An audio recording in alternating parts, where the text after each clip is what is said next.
Hey, what's going on, guys? Chris Chavez here with FanDragon.com. Today we're taking a look at the all-new, just announced Google Nexus 7. Now, this is a follow-up to last year's model that came out around the same time, announced at Google I/O. This time they had a separate event here in San Francisco, which I was lucky enough to attend, and they announced this bad boy here. So, still manufactured by Asus. This sucker's got a 1080p full HD resolution display, 5 megapixel camera on the back, 2 gigabytes of RAM, and also there's models that support 4G LTE on T-Mobile, AT&T, or Verizon. So I'm gonna go ahead and unbox it. We're gonna see what's inside. Now there's actually the 16 gigabyte model. It retails for around $230. And then you're gonna have a 32 gigabyte version for $270, and the LTE version that supports all those crazy LTE networks, that one's gonna be $350. So, oh my gosh, this is just so awesome. They pretty much, managed to outdo themselves in every way versus, again, last year's model. They like doubled everything, I feel like. And hopefully this is a lot better. Let's see if we can. Oh, that feels so good. I love that sound. So now the original Nexus 7 I loved, but I actually didn't end up keeping, mainly because I felt like I didn't have much use for a tablet. These days, I think that might be a little bit different. There's a lot more cooler Android games coming out. Let's go ahead and boot this up, and while that is going on, let's go, well, I guess we could take a look at the device here. So they managed to shrink the bezels along the sides. Where's the power button? And although there's still some thicker bezels here at the top, I almost wish they would have shrank the top and bottom bezels and left the side bezel a little bigger so that you can kind of hold it without pressing anything on the side. But now on camera, the screen's gonna look a little bit of a bluish tinge. That's because the Blue My Mat is actually very warmly lit in orange. So to compensate, the white balance is gonna have to compensate. Let's go ahead and open up the box here and see what else comes inside. Some instructions telling you how to use everything. Oh yeah, it's got NFC to boot.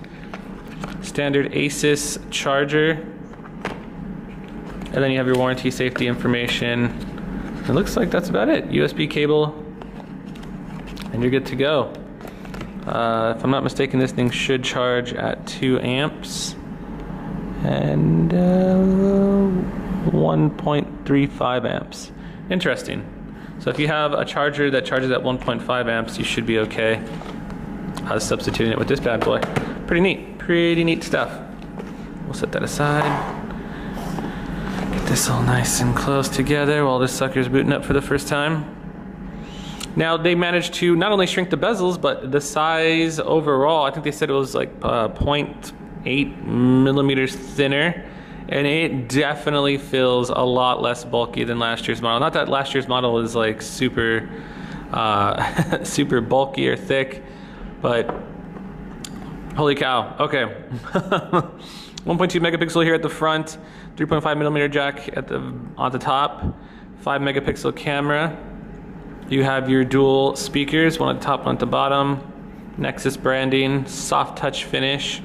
Shiny plastic underneath, so it feels very premium, very nice, but also at the same time I wouldn't say it's like super high end, like maybe not even like an iPad mini, which feels ridiculous, but of course is a lot priced higher. Asus logo embedded there,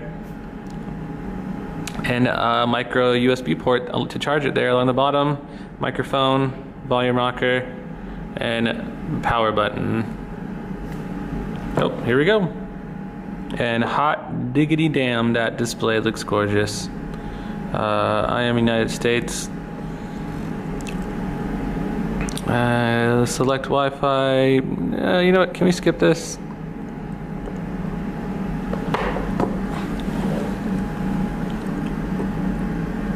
Yep, that's not gonna happen here. They're not gonna let you skip.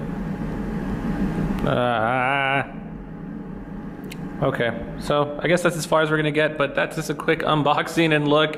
I'm gonna get this sucker up and running, and then I'll give you guys a walkthrough very shortly in our review and all that in the coming days. So with FanDragon.com, I am Chris Chavez. This is a first look at the all-new Nexus 7. Thanks for watching, guys. See you next time.